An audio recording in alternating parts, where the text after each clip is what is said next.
Senhor esteja convosco. Proclamação do Evangelho de nosso Senhor Jesus Cristo, segundo Lucas. Naquele tempo disse Jesus aos seus discípulos: Ficai certos, se o dono da casa soubesse a hora em que o ladrão iria chegar, não deixaria que arrombasse a sua casa. Vós também ficai preparados, porque o Filho do Homem vai chegar na hora em que menos o esperardes. Então Pedro disse: Senhor, tu contas esta parábola para nós ou para todos? E o Senhor respondeu: Quem é o administrador fiel e prudente que o Senhor vai colocar à frente do pessoal da sua casa para dar comida a todos na hora certa? Feliz o empregado que o patrão, ao chegar, encontrar agindo assim.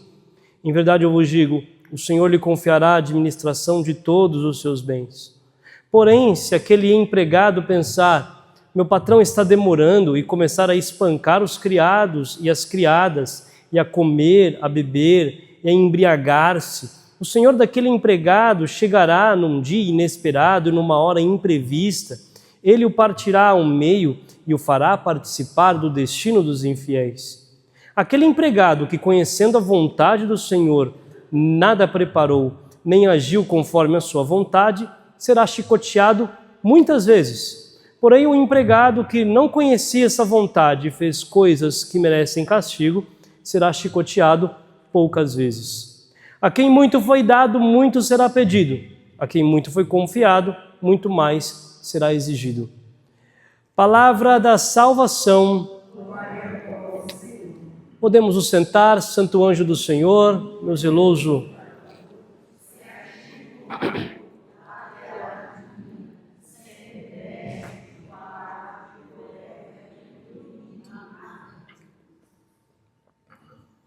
Em continuação, na carta de São Paulo aos Romanos, na primeira leitura, São Paulo ele começa o texto de hoje dizendo o seguinte: que o pecado não reine mais em vosso corpo mortal, levando-vos a obedecer às suas paixões.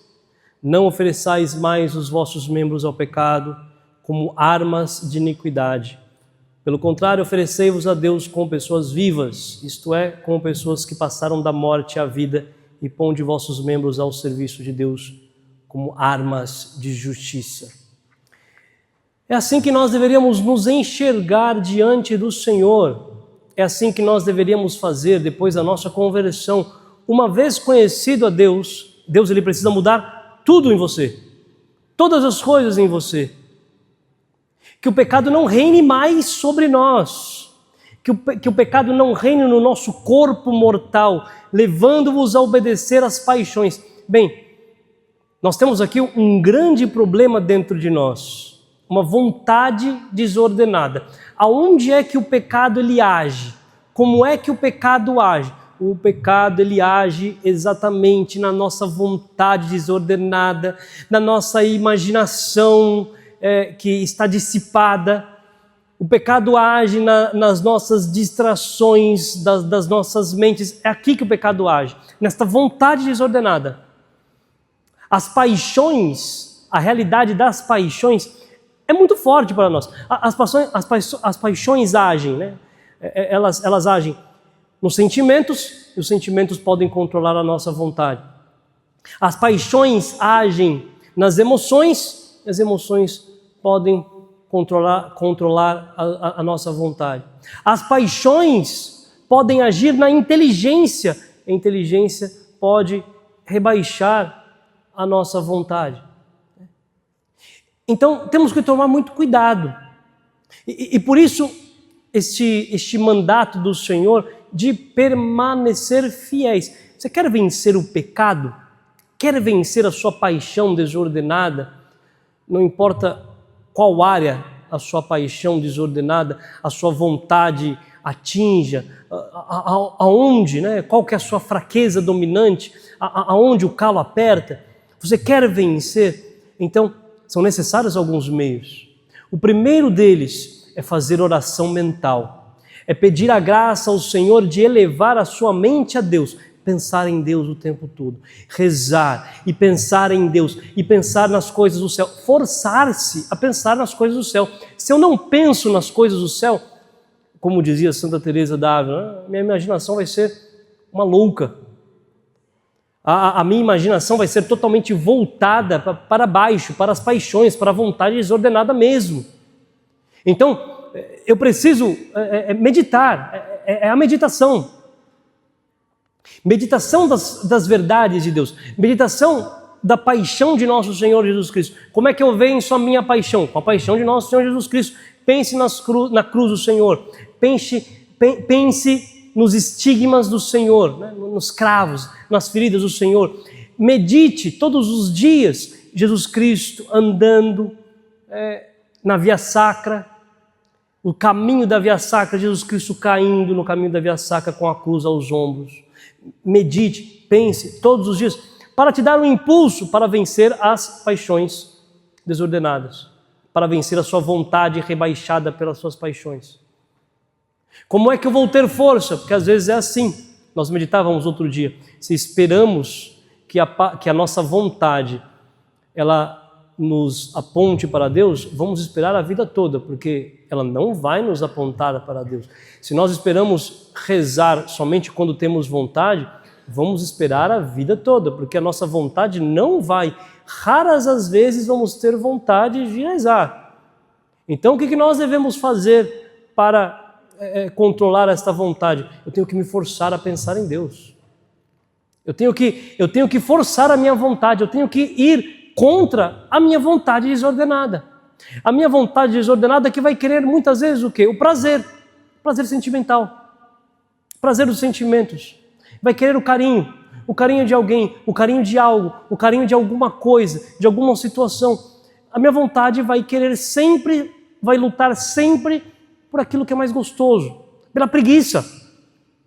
A minha vontade sempre vai lutar pela preguiça. A minha vontade sempre vai lutar por ficar deitada, por ficar na cama, por ficar prostrada. A minha vontade é assim. E não estou falando ficar deitada de forma física, de fato, né? Mas uma vontade deitada é uma vontade desanimada, uma vontade que pensa somente em si mesma, uma vontade que somente quer as coisas que agradam mais, que dão mais sensações. É assim que é a nossa vontade tocada pelo pecado. E São Paulo está te exortando, olha, cuidado, que a vossa carne não obedeça a essas paixões, esta vontade desordenada. Cuidado, não ofereçam os vossos membros. E quando nós falamos dos nossos membros, não só esses membros que nós temos aqui, mas tudo, né? Principalmente a nossa casa, o nosso coração, a nossa alma. Cuidado, não ofereça tua alma para essas coisas. É como destruir um altar dentro de nós, destruir o altar das idolatrias, aquilo que nós colocamos como centro do nosso coração, aquilo que nós colocamos em cima, aquilo que nós apontamos como centro da nossa vida, né? Jesus Cristo, ele nos ensina: onde está o teu coração, aí estará também o teu tesouro. Então o que eu preciso destruir para que o meu coração esteja somente em Deus? Aonde minha vontade pega para que o meu coração esteja somente em Deus. Então eu preciso controlar a minha vontade. Em segundo lugar, né, além das meditações, fazer penitências, duras penitências. Precisamos aprender a nos penitenciar, fazer jejum,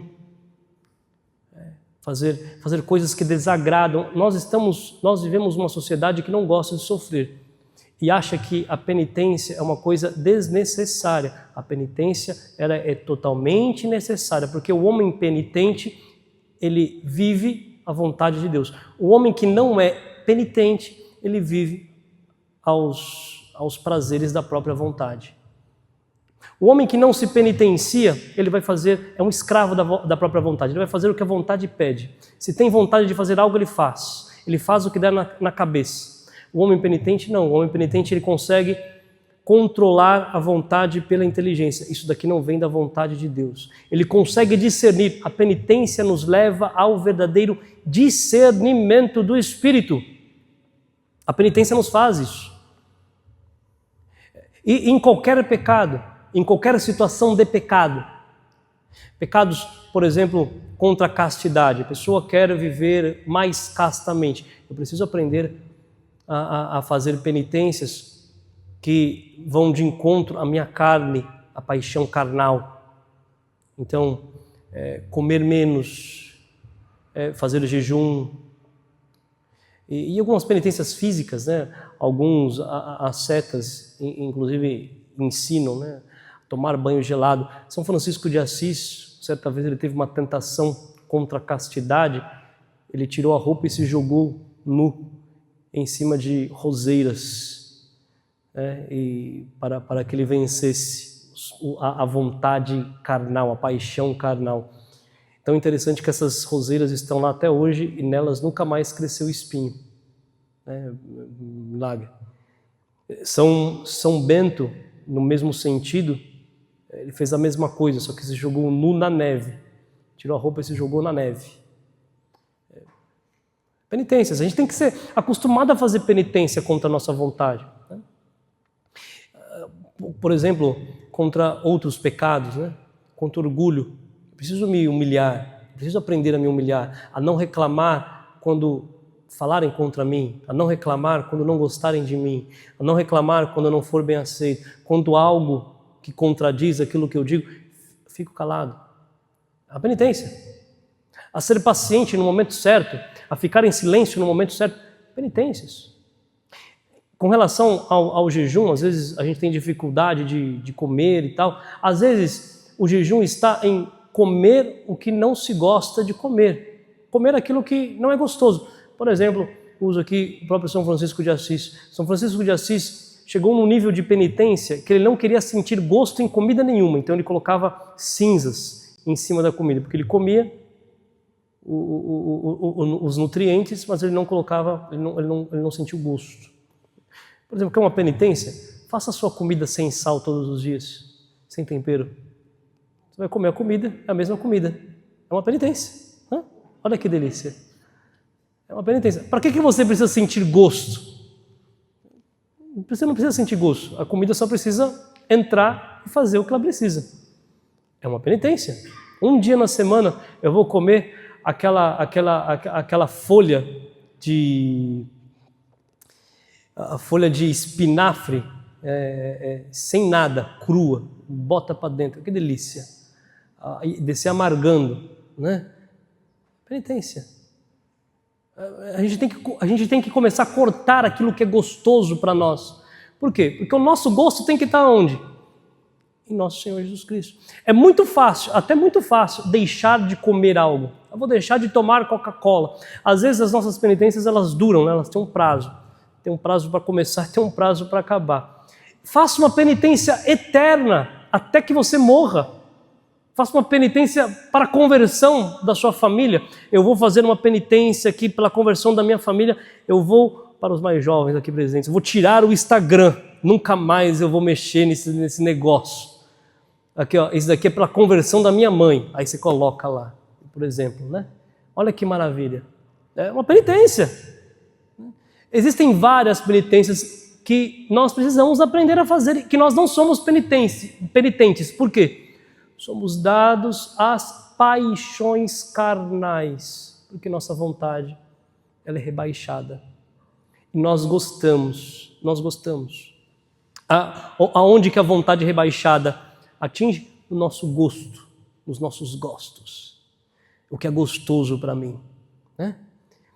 Terceiro lugar, né? Falei aqui da meditação, da penitência. Em terceiro lugar, o que eu preciso fazer para não deixar que as paixões dominem sobre a minha carne? O que eu preciso fazer? A oração. Oração constante. Nós vimos isso no domingo. E repito aqui, nós precisamos rezar constantemente. Eu preciso ter uma vida ordenada na oração. Se eu não tiver ordem na oração, as coisas não vão andar, não adianta. Eu preciso ter uma ordem de vida oracional. Eu preciso ter uma meta. Eu vou rezar isso daqui. Pronto, acabou. Eu preciso ter uma meta. Rezar todos os dias. Eu preciso acordar cedo para rezar. Preciso dormir cedo para amanhã poder rezar. Eu preciso ter a oração como base estrutural da minha vida. Porque quem não reza se perde. Quem não reza é dado à vontade desordenada. Não consegue se vencer. Por isso que o pior de todos os inimigos, não se engane. O pior de todos os inimigos é você mesmo. O pior de todos os inimigos é sua vontade desordenada. É a carne. Este é o pior, porque é difícil vencer a carne. É difícil. Mais difícil do que todas as outras coisas é vencer-se. Eu me vencer. Como é difícil. Como é difícil. Às vezes é assim, a gente se confessa num dia, no outro dia a gente está cometendo os mesmos pecados, a gente precisa confessar de novo. Porque é difícil se vencer. É coisa, como dizia São Tomás de Aquino, né? São Tomás de Aquino, ele diz que esse orgulho, esse vencer-se, é capaz de nós morrermos e o orgulho ficar em nós ainda 2 horas ali depois da nossa morte, esfriando o nosso corpo. O orgulho fica ali ainda. A gente morre, mas o orgulho fica. Senão nós não vamos conseguir combater aquilo que nosso Senhor pede nesta parábola. Ficai atentos. Ficar atentos porque nós não sabemos quando o Senhor voltar. Nós não sabemos o dia que você vai morrer. A gente não sabe. Eu não sei o dia que eu vou morrer, então eu preciso estar atento. Porque eu não sei quando é que eu vou morrer. Eu não sei quando é que o Senhor vai voltar para mim. Eu não sei. E na última hora, se eu não estiver meditando, penitente, rezando, eu vou ceder à tentação de Satanás, mesmo em coma, mesmo ali na cama do hospital. O demônio te tenta todo o tempo. Às vezes eu vou dar unção dos enfermos, né? E fico ali, eu tento ficar conversando com a pessoa que está ali à beira da morte e tal. Uma pessoa uma vez perguntou: padre, por que você tanto você conversa? A pessoa nem está escutando o que o senhor está falando. A pessoa me indagou, ela não era muito católica, né? Eu disse: você que se engana, minha filha. Nesse exato momento, o demônio está lutando pela alma dessa pessoa e eu estou aqui para dar armas para que ela possa vencer Satanás. Nesse exato momento, o demônio está lutando pela alma dessa pessoa. É assim. E que se nós não fizermos penitência, se nós não meditarmos, porque a nossa luta é aqui, ó, né? A nossa luta é aqui.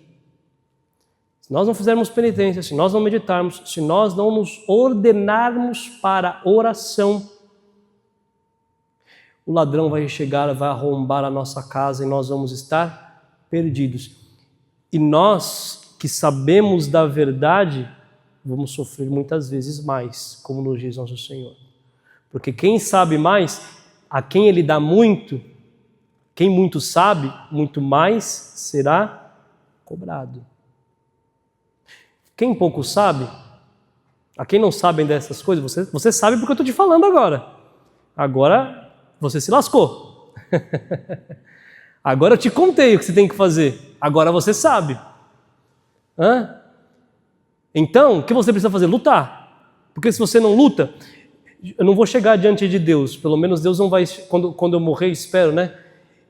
Deus não vai chegar assim para mim: padre, você não falou a verdade. Não, pelo menos eu falei. Pelo menos isso eu tenho consciência de que eu alertei o povo. Isso eu fiz bem. Falei: é assim. Pelo menos isso. Então saibam, se nós não lutamos porque sabemos, vamos, como nos diz nosso Senhor neste Evangelho, nós vamos participar do destino dos infiéis.